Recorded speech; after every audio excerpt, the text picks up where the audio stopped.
Assalamualaikum warahmatullahi wabarakatuh. Ketemu lagi dengan saya. Pada kesempatan kali ini kita akan membahas materi tentang pemberdayaan masyarakat berbasis teknologi informasi.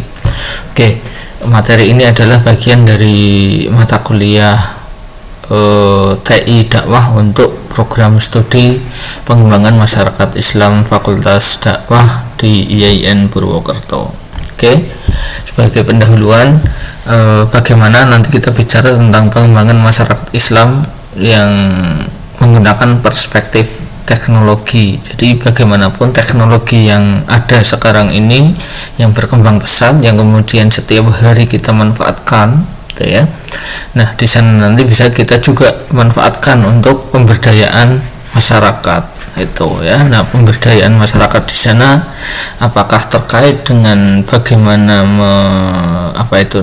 bagaimana menggunakan layanan-layanan teknologi itu ya, literasi teknologinya, atau nanti adalah terkait dengan bagaimana fitur-fitur yang disediakan oleh TI, oleh gadget, oleh internet, oleh berbagai macam aplikasi itu bisa kita manfaatkan, bisa kita pilih untuk kemudian mendukung aktivitas-aktivitas masyarakat dalam rangka bagaimana mereka bisa lebih berdaya.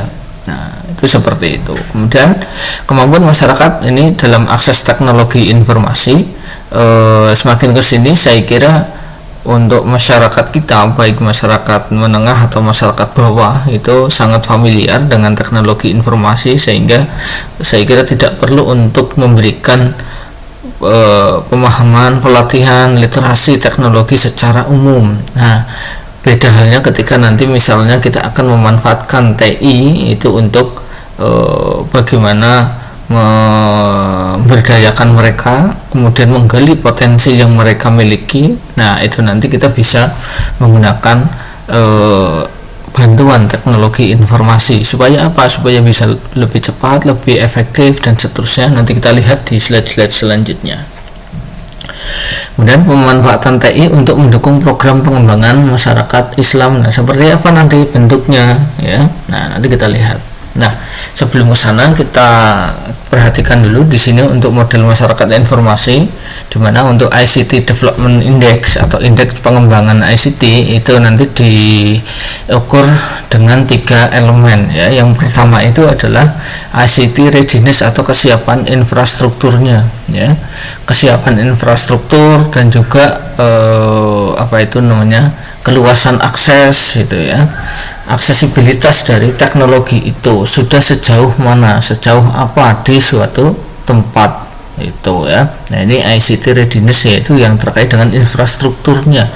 Apakah infrastruktur teknologi informasi di sana itu sudah menjangkau sampai ke pelosok gitu ya, sudah menjangkau sampai ke secara geografis itu ke pedesaan, ke pegunungan, dan seterusnya gitu ya. Nah, kemudian akses itu adalah terkait dengan bagaimana warga masyarakat secara umum itu tingkat aksesnya itu apakah memang sudah banyak yang bisa mengakses atau hanya sebagian saja. Nah, itu nanti bisa diukur tentunya dengan penelitian kuantitatif yang dilakukan oleh masyarakat teknologi informasi. Kemudian yang kedua itu selain ICT readiness itu adalah diukur dengan ICT capability atau kemampuan. Nah, kemampuan apa? Kemampuan keterampilan di dalam masyarakat itu, anggota masyarakat itu memanfaatkan teknologi informasi itu ya. Nah, kemampuan keterampilan di dalam memanfaatkan layanan teknologi informasi ini apakah hanya sebatas fitur-fitur umum, fitur-fitur standar saja, atau fitur-fitur tingkat lanjut yang itu bisa betul-betul membantu masyarakat di dalam memberdayakan dirinya itu ya.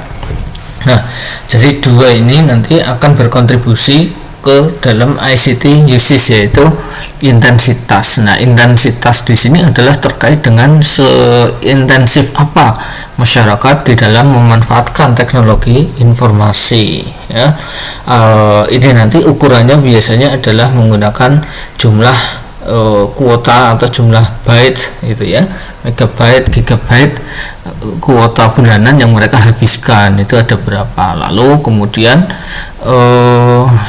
halaman-halaman apa saja atau layanan-layanan digital apa saja yang kemudian dimanfaatkan, misalnya adalah perbankan atau toko online atau portal berita atau portal video dan seterusnya dan sebagainya. Nanti di sana itu bisa kita ukur intensitas masing-masing item itu, yang mana dari 3 komponen ini nanti yang akan bisa memberikan dampak terhadap ICT impact. Istilahnya itu adalah bagaimana teknologi informasi itu memberikan dampak yang positif ya kepada masyarakat itu ya. Bagaimana nanti akan bisa menilai intensitas ketika misalnya infrastruktur saja belum ada atau infrastruktur tidak memadai atau misalnya keterampilannya itu tidak memadai, maka ketiga unsur ini nanti yang akan menjadi faktor-faktor di dalam bagaimana mengukur tingkat intensitas itu ya, atau mengukur dampak dari teknologi informasi yang ada di masyarakat.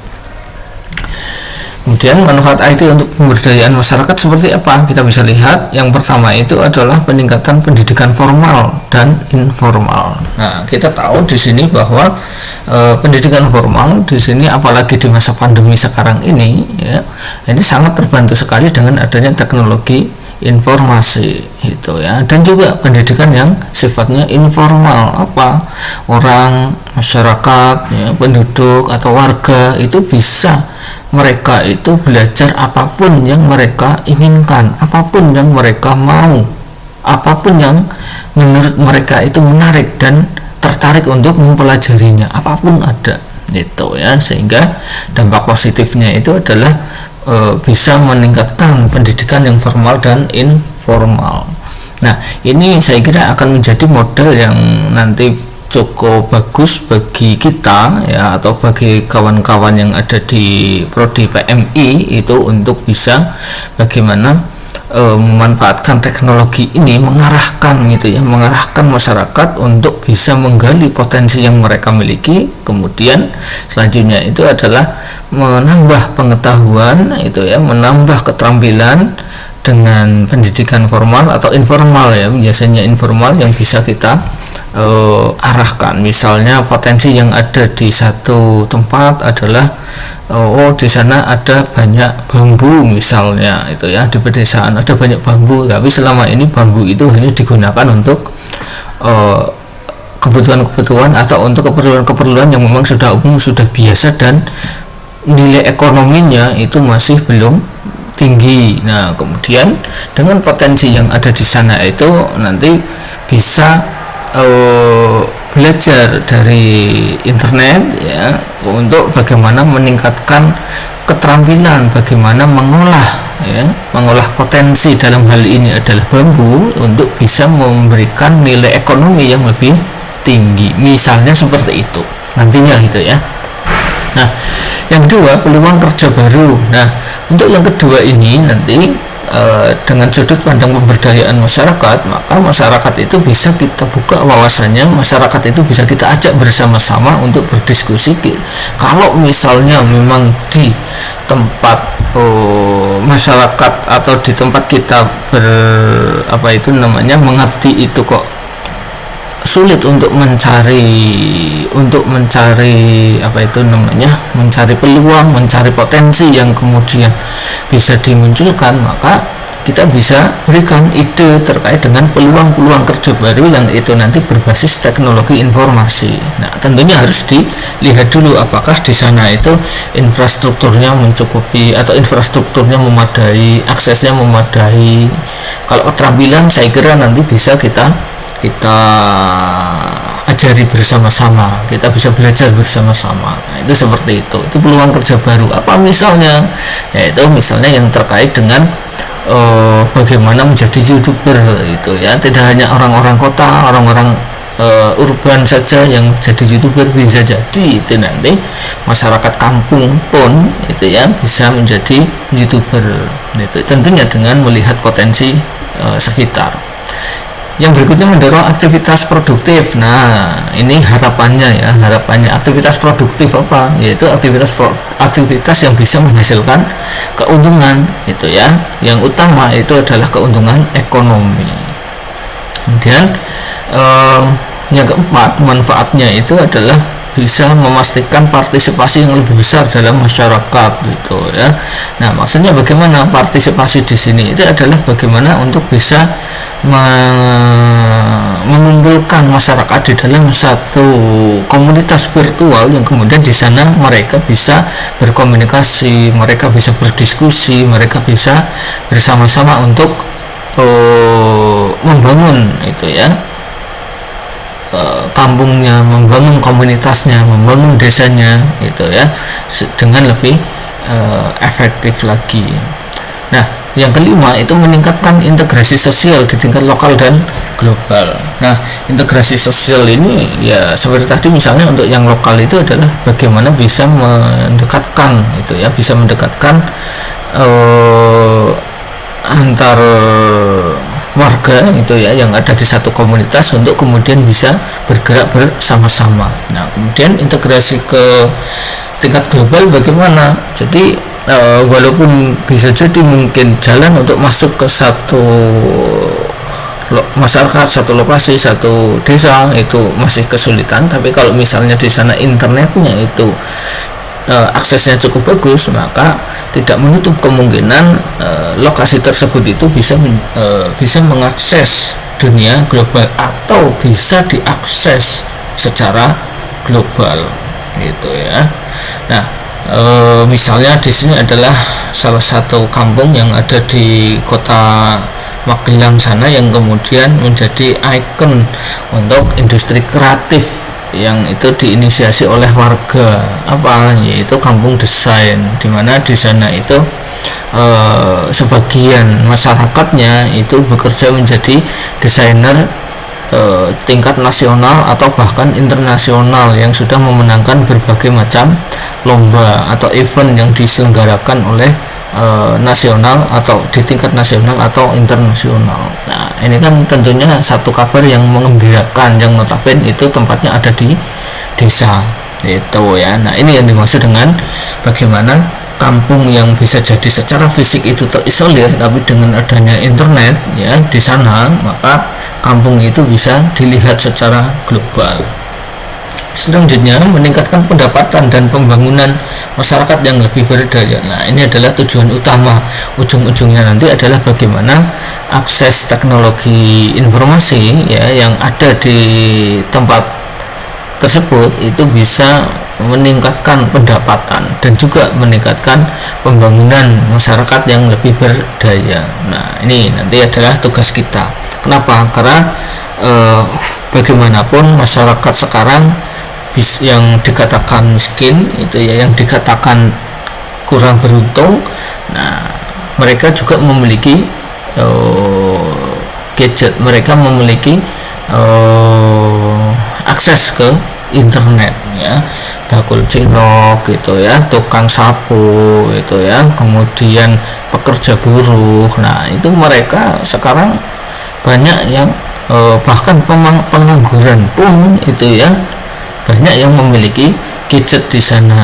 Nah, namun pemakaiannya itu bisa jadi ya ini nanti juga masih perlu penelitian lebih lanjut lagi itu ya mengenai pemanfaatan TI untuk masyarakat menengah ke bawah itu seperti apa, apakah sifatnya konsumtif atau produktif. Nah, ini juga saya kira perlu penelitian tersendiri, nanti bisa menjadi satu tema penelitian atau tema skripsi atau tema untuk makalah komprehensif kalian nantinya. Nah, itu seperti itu ya.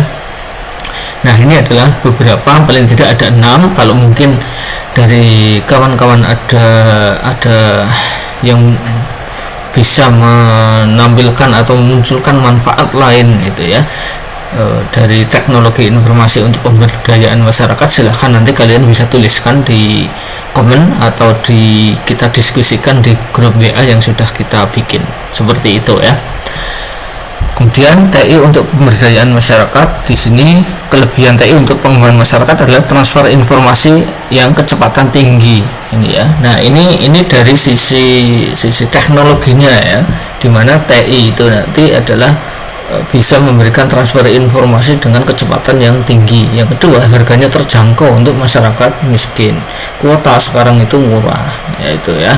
Pulsa itu juga sekarang murah. Banyak overall bonus-bonus itu ya yang bisa atau yang diberikan oleh para operator seluler. Itu ya. Kenapa seluler? Karena memang akses ke ranah digital itu paling besar, persentasenya mencapai 70-an% itu adalah dari mobile atau dari seluler itu ya. Nah, berikutnya adalah kelebihan TI untuk pengembangan masyarakat adalah konvergensi ya dengan media mainstream. Apa ya? Dengan media cetak, dengan media elektronik. Nah, sekarang media cetak, media elektronik semua itu memiliki juga media online, di mana konten-konten yang diproduksi di media cetak dan media elektronik dimuat juga di media online. Nah, ini namanya konvergensi. Jadi kedatangan dari teknologi informasi ini adalah bukan sebagai pesaing, tapi adalah sebagai senjata baru untuk media-media mainstream ya bisa berkompetisi lebih berkompetisi dengan lebih sengit lagi ya antar media. Nah, ini kalau kita ambil positifnya ya itu adalah sebagai konvergensi. Jadi kedatangan media online ini adalah bukan ancaman tapi adalah peluang kalau bisa kita manfaatkan atau kita bisa membuka peluang itu ya, atau kita bisa menangkap ya peluang tersebut.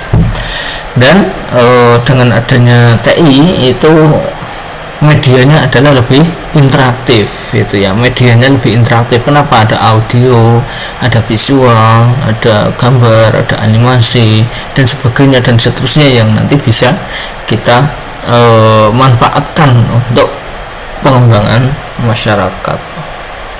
Nah itu jadi ini adalah manfaatnya. Nah yang ini adalah kelebihan TI ya. Jadi kenapa? Nanti kita bisa kupas lebih detail lagi. Nah, kemudian kita lihat di sini ada perspektif teknologi ekonomi itu versus kultur ya di dalam pengembangan masyarakat. Jadi di dalam pengembangan masyarakat kalau dari sudut pandang TI ya, teknologi informasi nanti, jadi sebenarnya pengembangan masyarakat itu sudah ada sejak dulu. Ketika belum ada teknologi pun pengembangan masyarakat itu sudah ada, yang dimana di sana itu berbasis kultur. Nah, dengan datangnya teknologi informasi, nah, maka muncul perspektif baru di dalam bagaimana kita melakukan pekerjaan pengembangan masyarakat, yaitu perspektif teknologi ekonomi. Nah, sekarang kita bandingkan seperti apa sih ya. Nah, nanti bisa kalian diskusikan mana yang lebih bagus, mana yang mungkin ada kekurangan. Nah, itu nanti silakan kita diskusikan di kolom komentar atau di grup WA. Nah, yang sebelah kiri bisa kita lihat itu perspektif teknologi ekonomi, itu adalah berhubungan erat dengan perkembangan politik, kebijakan dan reformasi aturan. Tapi kalau perspektif kultur yaitu hubungan erat dengan pembangunan sosial, kemudian proses demokratisasi dan hak asasi manusia. Jadi di sini apa bedanya? Kalau kita melakukan pekerjaan pengembangan masyarakat, perspektifnya adalah teknologi ekonomi, maka itu nanti pasti akan berhubungan dengan perkembangan politik. Ya, politik apa? Politik bagaimana akses teknologi di satu masyarakat tertentu. Nah, terkait juga nanti dengan kebijakan, terkait juga nanti dengan reformasi aturan itu ya. Tapi kalau perspektif kultur itu nanti berkaitan dengan bagaimana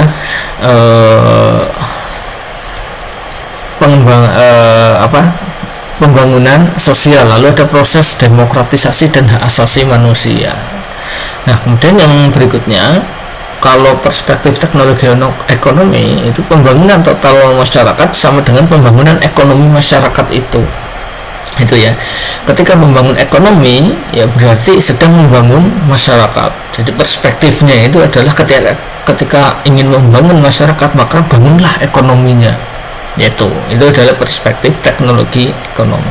Tapi kalau perspektif kultur bagaimana, yaitu pembangunan total masyarakat ini bersifat ekonomi politik serta bersifat sosial budaya. Ini ya, jadi tidak hanya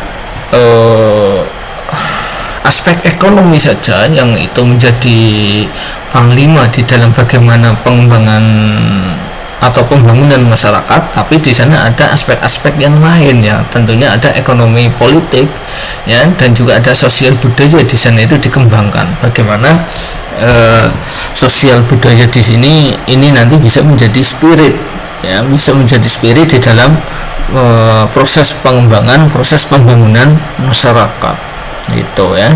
Nah, kalau yang pengembangan total masyarakat ini ya, yang teknologi ekonomi, perspektif teknologi ekonomi di sana itu cenderung mengesampingkan atau menomorsekiankan aspek sosial budaya, yang mana itu adalah sebenarnya kekayaan kita. Tapi kalau kemudian itu dikesampingkan, tentunya nanti suatu saat kita akan kehilangan identitas budaya kita, identitas sosial kita, dan itu akan menjadi petaka bagi peradaban, akan menjadi petaka bagi negara kita. Itu ya, kenapa? Karena tidak menghargai nilai-nilai sosial, nilai-nilai budaya yang ada di negara kita atau di bangsa kita. Itu seperti itu ya. Kemudian berikutnya, untuk perspektif teknologi ekonomi, perkembangan teknologi ini merupakan kebutuhan untuk pembangunan ekonomi gitu ya. Nah, pembangunan sosial dan budaya ini mengikuti pembangunan ekonomi. Jadi yang jadi panglima pembangunan itu adalah ekonomi, yang diutamakan itu adalah ekonomi. Nah, kita bisa melihat gitu ya, kita bisa mengamati, kita bisa menganalisis untuk kebijakan-kebijakan pemerintah yang diambil sekarang ini kira-kira berpihaknya atau kira-kira perspektifnya itu yang mana dalam pembangunan atau dalam pengembangan masyarakat. Nah, kalian bisa diskusikan di kolom komentar ya. Nah, kalau perspektif kultur, kedua aspek tersebut diberi perhatian yang sama, namun pembangunan ekonomi politik harus memperhatikan perkembangan sosial budaya. Nah, ini ya. Jadi kalau yang perspektif teknologi ekonomi itu cenderung mengesampingkan, tapi kalau yang perspektif kultur itu yang diutamakan, itu nanti yang menjadi perhatian adalah perkembangan sosial budaya. Ketika misalnya kita mengadopsi, misalnya gitulah ya, misalnya yang sekarang lagi ngetren ini karena masa pandemi ini kan, pembelajaran pendidikan itu kan berbasis teknologi itu ya, berbasis virtual. Nah, kemudian bagaimana, apakah seluruh Indonesia itu diberikan kebijakan yang sama gitu ya, pembelajaran virtual? Tentunya nanti akan terjadi friksi, akan terjadi penolakan dari sebagian masyarakat yang akses teknologinya, infrastrukturnya, lalu keterampilannya itu masih di bawah standar. Kalaupun dipaksakan ikut, maka apa yang terjadi ya? Yang terjadi itu adalah ketimpangan ya, akan terjadi acuh ya. Kenapa? Karena merasa tidak diperhatikan. Ketika emosi-emosi merasa tidak diperhatikan itu berkumpul, terakumulasi, ini masalah 1, masalah 2, masalah 3 dan seterusnya. Nah, maka apa yang terjadi dalam jangka panjang itu ya, akan terjadi gerakan sosial itu ya. Nah, itu yang itu yang dikhawatirkan. Nah, perkembangan teknologi ekonomi ini tidak dengan sendirinya ya. Jadi tidak dengan sendirinya, tapi tetap di sana harus mempertimbangkan aspek sosial budaya masyarakat itu. Maka ketika kebijakan-kebijakan yang diambil misalnya di Indonesia oleh pemerintah pusat itu adalah sifatnya sentralistik ya, seluruh Indonesia diberikan kebijakan yang sama. Nah, itu adalah sebenarnya kebijakan yang konyol. Kenapa? Masyarakat memiliki tipikal yang berbeda-beda. Nah, Indonesia ini luas bro gitu ya. Nah, maka tidak bisa ketika misalnya kebijakan-kebijakan itu diambil skala nasional untuk semuanya. Nah, tentunya ada yang di sana itu harus diimplementasikan secara nasional dan itu seragam, tapi ada bagian-bagian tertentu yang di sana harus mempertimbangkan kearifan lokal di dalam proses pembangunan. Nah, itu yang penting. Kemudian perspektifnya adalah kalau yang perspektif teknologi ekonomi dari luar ke dalam dan dari atas ke bawah. Dari luar ke dalam. Jadi kalian itu sebagai agen pengembang masyarakat atau sebagai agen pemberdaya itu ya. Nah, itu datang ke suatu tempat ibarat seorang dewa yang datang akan memberikan pertolongan kepada masyarakat yang menurut kacamata kalian itu dianggap tidak berdaya. Kemudian kalian ceramah, kalian memberikan solusi, kalian begini itu ya. Nah, itu adalah perspektif teknologi ekonomi. Nah, seharusnya jangan seperti itu ya. Kemudian manusia dilihat sebagai faktor ekonomi. Jadi di dalam perputaran ekonomi, memang di dalam ilmu ekonomi SDM, manusia itu adalah sebagai faktor ekonomi itu ya. Nah, ini adalah pandangan yang keliru ya, yang kurang pas. Kalau kalian pakai pandangan yang ini tentunya menjadi tidak cocok dengan background keilmuan Anda. Kalau fakultas ekonomi ya memang seperti itu doktrinnya gitu ya. Nah, tapi kalian yang ada di fakultas dakwah ya tentunya berbeda. Kalian lebih menggunakan yang sebelah kanan. Kalau perspektif teknologi ekonomi ini bertujuan untuk menawarkan bentuk media dan TI untuk menjembatani kesenjangan digital, dan dengan demikian secara otomatis menutup kesenjangan informasi antara dan dalam komunitas. Nah, jadi di sana itu lebih bagaimana infrastruktur, keterampilan, itu akses terhadap teknologi informasi itu bisa merata. Karena harapannya, asumsinya dengan pemerataan teknologi informasi itu nanti akan meningkatkan sekonyong-konyong ya tingkat ekonominya ya, kesejahteraannya. Nah, itu saya kira pandangan yang keliru. Ini yang berikutnya adalah perspektifnya ini berpusat pada teknologi dan media. Bagaimana masyarakat ini bisa memiliki literasi media yang atau literasi teknologi dan media yang memadai. Itu perspektifnya. Jadi kalau yang perspektif kultur ini dari dalam keluar dan dari bawah ke atas. Maksudnya bagaimana? Dari dalam keluar, dari masyarakat itu sendiri. Masyarakat dilatih atau masyarakat itu diberi stimulan untuk bagaimana dia bisa mereka itu bisa introspeksi terhadap keadaannya, bahwa apa yang mereka rasakan selama ini itu masih belum sesuai standar atau masih belum dikatakan sebagai masyarakat yang sejahtera. Nah, kemudian dari bawah ke atas apa? Kemudian setelah nanti di tahap perencanaan pemberdayaan itu kan di sana itu bagaimana mengidentifikasi gitu ya, mengidentifikasi potensi ya. Kemudian setelah didapatkan gitu ya, setelah didapatkan potensi itu, kemudian bagaimana itu kita blow up, bagaimana itu kemudian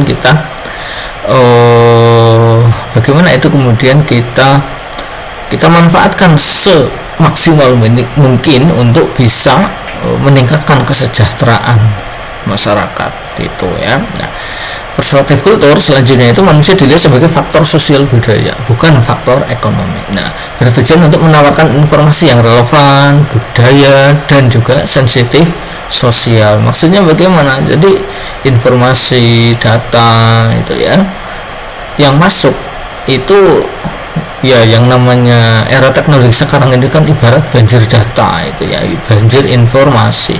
Ketika kemudian masyarakat miskin, kalangan menengah ke bawah itu dibanjiri dengan informasi ya, nah bisa jadi mereka itu dengan tidak dibekali literasi informasi yang baik, justru mereka akan merasa kebingungan, mereka akan merasa terlena gitu ya dengan apa yang ditawarkan oleh teknologi informasi. Itu harus hati-hati. Maka kita arahkan di sana bagaimana nanti di bagian bawah itu ya, mengarahkan masyarakat di dalam memanfaatkan teknologi informasi sesuai dengan kebutuhan mereka, itu yang penting ya. Dan bentuk media yang dapat mencakup TIK dan internet dipilih yang sesuai tentunya, itu yang perspektifnya ini informasi atau software dan berpusat pada sosial budaya. Oke, masyarakat misalnya di sini contohnya adalah masyarakat dilatih memanfaatkan teknologi informasi untuk menunjang aktivitas mencari nafkah yang sesuai yang sudah mereka lakukan selama ini. Misalnya apa? Ya, mereka bekerja sebagai petani. Nah, bagaimana itu nanti gadget teknologi itu bisa membantu pekerjaannya sebagai petani. Nah, kita istilahkan di sini, saya istilahkan sebagai pertanian yang berbasis IT. Seperti apa? Nah, nanti bisa kita lihat itu di aspek-aspek pemanfaatannya ya. Yang perikanan itu juga nanti bisa perikanan yang berbasis TI seperti apa nanti ya. Perkebunan yang berbasis TI itu juga bisa. Peternakan kalau memang profesinya sebagai peternak yang berbasis TI itu ya. Nah, kemudian aspek pemanfaatannya apa? Misalnya di sana adalah proses bantuan permodalan. Nah, ini ya. Yang pertanian misalnya ya baik itu pertanian, perikanan, perkebunan, peternakan, kan semuanya, semua aktivitas itu kan butuh, semua aktivitas pekerjaan itu kan butuh modal. Nah, bagaimana mereka itu bisa dibantu untuk proses permodalannya ya, menggunakan TI tentunya. Misalnya apa? Menggunakan pinjol atau pinjaman online, tapi juga harus hati-hati itu ya. Untuk pinjaman online itu sekarang sangat merebak sekali, yang kemudian di sana itu ada celah-celah yang kemudian dimanfaatkan oleh penyedia pinjaman yang tidak bertanggung jawab, yang kemudian memberikan apa itu namanya bunga yang sangat tinggi dan seterusnya dan sebagainya, yang ini harus kita waspadai. Syukur-syukur nanti bisa mencari permodalan yang syariah gitu ya, karena perspektifnya itu adalah pengembangan masyarakat Islam, maka cari permodalan yang syariah kalau memang ada. Kalau tidak ya gimana lagi kan gitu, tapi saya yakin pasti ada gitu ya. Kemudian yang berikutnya yaitu persiapan lahan dan juga pembibitan. Nah, terkait dengan misalnya persiapan lahan, pembibitan, nah ini selain kita memanfaatkan tokoh di sana, misalnya ada penyuluh pertanian, penyuluh perikanan, penyuluh perkebunan, penyuluh peternakan gitu ya. Nah, di sana itu nanti bisa juga kita cari sumber-sumber untuk belajar informal mengenai bagaimana mempersiapkan lahan yang baik, pembibitan yang baik, yang bagus itu ya, menggunakan teknologi informasi gitu ya. Menggunakan apa? YouTube, menggunakan internet. Manfaatkan di sana dari situs-situs yang reputable, misalnya dari Kementerian Pertanian. Di sana pasti ada dokumen-dokumen terkait dengan pertanian ya, perikanan dan seterusnya. Itu seperti itu. Lalu proses pemanfaatan limbah produksi. Nah, biasanya secara umum limbah produksi itu ya dibuang begitu saja itu ya. Pertanian di sana ketika misalnya sudah panen, lalu daun-daun sisanya ya, istilahnya damennya, nah itu kemudian dionggokkan begitu saja. Nah, bisa jadi di internet itu ya ada teknik untuk bagaimana pemanfaatan limbah pertanian itu bisa menghasilkan nilai ekonomi. Yang perikanan misalnya di sana ya, limbah ketika sudah panen ikan nanti di sana apa itu namanya sisiknya bisa dimanfaatkan dan seterusnya. Untuk yang perkebunan nanti di sana limbah apa ya, nanti bisa kita identifikasi, dan saya kira masyarakat itu udah lebih tahu limbah-limbah yang mereka hasilkan. Yang peternakan apalagi ini, misalnya peternakan sapi, peternakan ayam dan sejenisnya ya, dan lain-lain, di sana pasti menghasilkan limbah. Nah, kemudian selama ini limbahnya dimanfaatkan atau dibuang begitu saja. Nah, pemanfaatannya seperti apa? Nah, inilah nanti dari limbah itu bisa menghasilkan nilai ekonomi. Ini yang penting itu ya. Nah, kemudian proses pemasaran hasil produksi. Nah, hasil produksi apa ya? Pertaniannya, perikanannya, perkebunannya, peternakannya. Nanti di sana bisa bergabung. Saya kira aplikasi-aplikasi di media online itu ada banyak ya, yang terkait dengan bagaimana pemasaran ya, yang terkait dengan pemasaran hasil produksi. Saya kira ada di sana ya, nanti bisa kita cari, nanti bisa kita lihat, cek di Play Store atau di tempat-tempat yang lain. Itu seperti itu, pasti ada. Kemudian ini adalah contoh sukses ya, cerita sukses dari pemberdayaan masyarakat yang berbasis teknologi informasi yang diinisiasi sejak tahun 2008, namanya Kampung Cyber yang ada di Jogja ya, di Patehan Jogja. Di sana ada Kampung Cyber yang mana ini pernah dikunjungi oleh pendiri Facebook waktu jalan-jalan ke Jogja, Mark Zuckerberg gitu ya. Nah, si Zuckerberg ini jalan-jalan ke Kampung Patehan ini, Kampung Cyber ini, yang kemudian namanya diabadikan menjadi nama salah satu jalan di kampung itu. Tuh ya. Nah, Kampung Cyber Patehan di Jogja itu, nah di mana di sana itu seluruh sudut kampung ini terdapat sinyal WiFi. Jadi tidak ada blank spot di sana. Di sudut kampung manapun di sana ada akses WiFi yang kemudian bisa dimanfaatkan oleh warga setempat dan juga warga sekitar yang mungkin kebetulan sedang melintas atau sedang singgah di kampung itu namanya Kampung Patehan atau Kampung Cyber Patehan itu ya. Nah, tentunya dengan akses yang berbeda ya, untuk guest atau untuk tamu dan juga untuk warga yang ada di situ itu ya, ada. Kemudian pengamanan kampung menggunakan CCTV di setiap sudut gang. Nah, ini bisa dimonitor melalui gadget. Nah, ini menarik ini ya, berbasis teknologi. Kemudian akses internet untuk mendukung online shop milik warga. Nah, jadi semua warga yang memiliki usaha itu ya, yang memiliki usaha yang berwira swasta, nah itu semuanya ya itu dibikinkan apa itu namanya, all shopnya ya. Di sana ada yang punya angkringannya di online kan, ada yang punya apa itu toko alat pancing, nah di sana dibikinkan toko alat pancing yang online sehingga dia bisa berjualan secara online. Kemudian ada Jaya Mandiri Bird Farm, nah ini ada tukang pemberdaya peternakan itu ya, peternakan burung. Lalu ada seniman di sana, dibikinkan juga Rujito Art Painting, dia bisa display, dia bisa pameran secara online yang bisa dilihat oleh siapapun dimanapun, dan dia juga menerima pesanan secara online. Itu seperti itu. Lalu ada pembuat skate batik juga, kemudian sehingga ketika misalnya dari Purwokerto, dari Jakarta, dari manapun pengen membuat custom desain batik, nah itu bisa menghubungi skate batik Pak Darmojo di sana ya, hanya melalui website ya, cukup melalui website. Lalu ada Daily Collection, dodolan pakaian. Lalu ada penjual jersey yang kemudian di online kan juga, menerima pesanan juga secara online, dan seterusnya ya. Jadi semua potensi yang ada di kampung itu di online kan itu ya. Dan ini bukan pekerjaan yang mudah, ini pekerjaan yang memakan waktu lama itu ya, dimulai sejak 2008 waktu itu ya, sampai sekarang ini masih ada, masih aktif. Kalau kalian kepo silahkan bisa kunjungi kampungcyberdaya.com. Nah, ini untuk gambar yang ada di sebelah kanan itu adalah yang saya ambil dari kampungcyberdaya.com.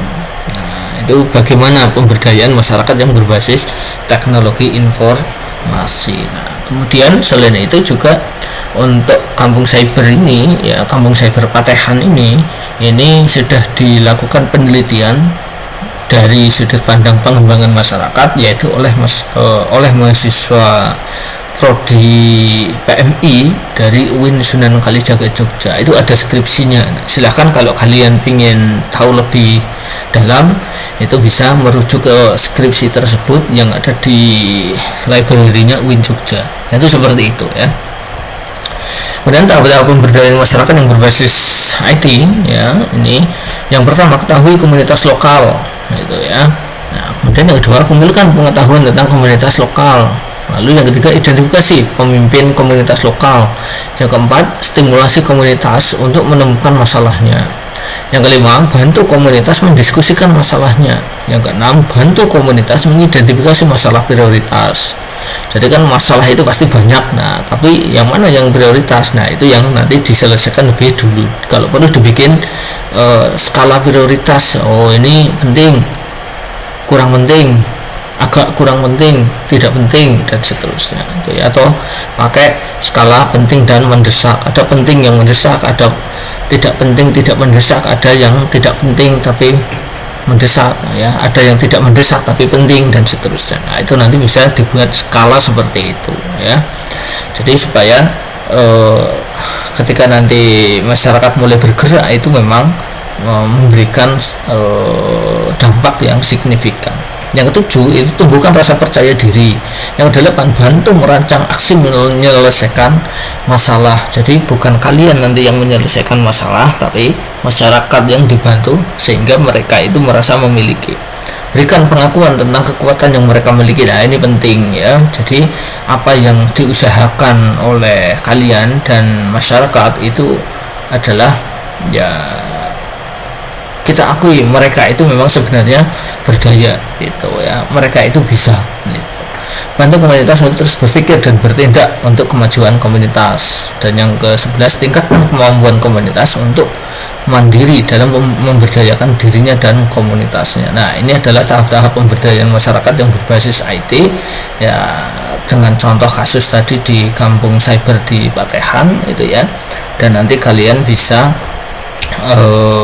apa ini namanya, nah ini bisa memanfaatkan kelebihan-kelebihan yang ada di TI ini untuk bagaimana memberikan solusi pengembangan masyarakat yang lebih berdaya. Nah saya kira ini untuk materi yang bisa saya sampaikan, semoga bermanfaat. Mohon maaf kalau ada kesalahan kekurangan. Kalau ada diskusi silahkan nanti bisa disampaikan di kolom komentar ya, karena ini memang sifatnya searah, tapi nanti silahkan bisa di grup WA atau di kolom komentar yang ada di YouTube itu ya. Sekian, terima kasih. Assalamualaikum warahmatullahi wabarakatuh.